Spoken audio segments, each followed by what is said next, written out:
a steering committee member with Keep It Local ND. Hello, Josh. How are you, Christina? Good. How are you doing today? I'm Great. And we usually see you. You're with AARP North Dakota, right. so we usually see you in that capacity. Yep.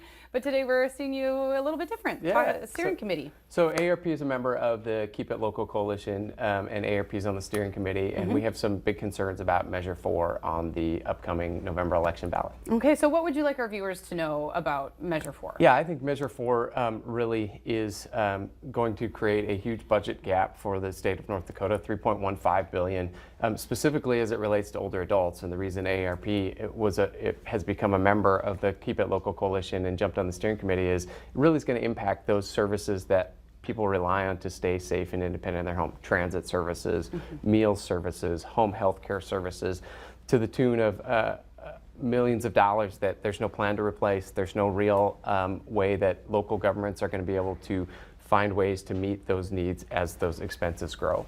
Interesting. So maybe some background on this measure, maybe just starting with how it ended up on the ballot. How did it get there? So there was a group that petitioned and went through the petitioning process. They gathered enough signatures to get it on the ballot, and so it will appear on the November 5th ballot. They had some concerns about property taxes and the impact that property taxes have on them, and so it essentially eliminates property tax, which sounds good, but then when you think about the services that we rely on, public safety services, as I mentioned, the services for older adults that we're concerned about, others, there's over 110 groups as part of the Keep It Local Coalition that are concerned about this measure and the impacts it's going to have on those local services and the ability of local governments then to meet the demand at the local level. You know, what's good for Bismarck is different than what's good for, say, Grafton, North Dakota, or that. And so having to go to the legislature and let the legislature figure out how to meet those needs is going to be a real problem. Interesting.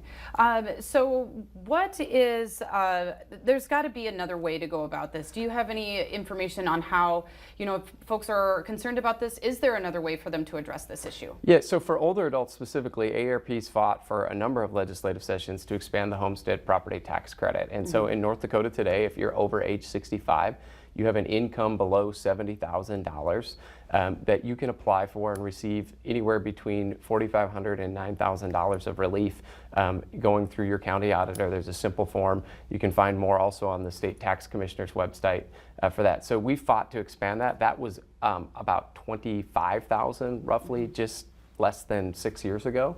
And so we've ratcheted it up and worked with the legislature to ratchet that up. I also think no matter what happens with the measure on November 5th, that this is going to be a topic that the legislature really digs into next session. I know when we've been talking to legislators, whether Measure 4 passes or fails, this is going to be an issue that gets dealt with.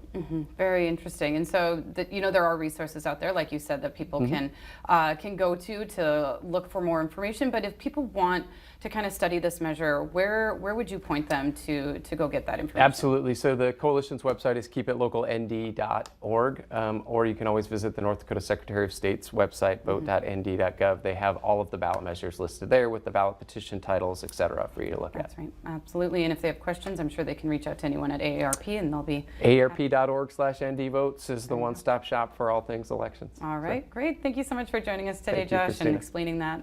And I'm sure we'll be having you back very soon. Get out and vote. That's right. Yeah. Always a good thing. Yeah. Vote's coming up, and it's very important. Thanks so much, Josh. Thank you.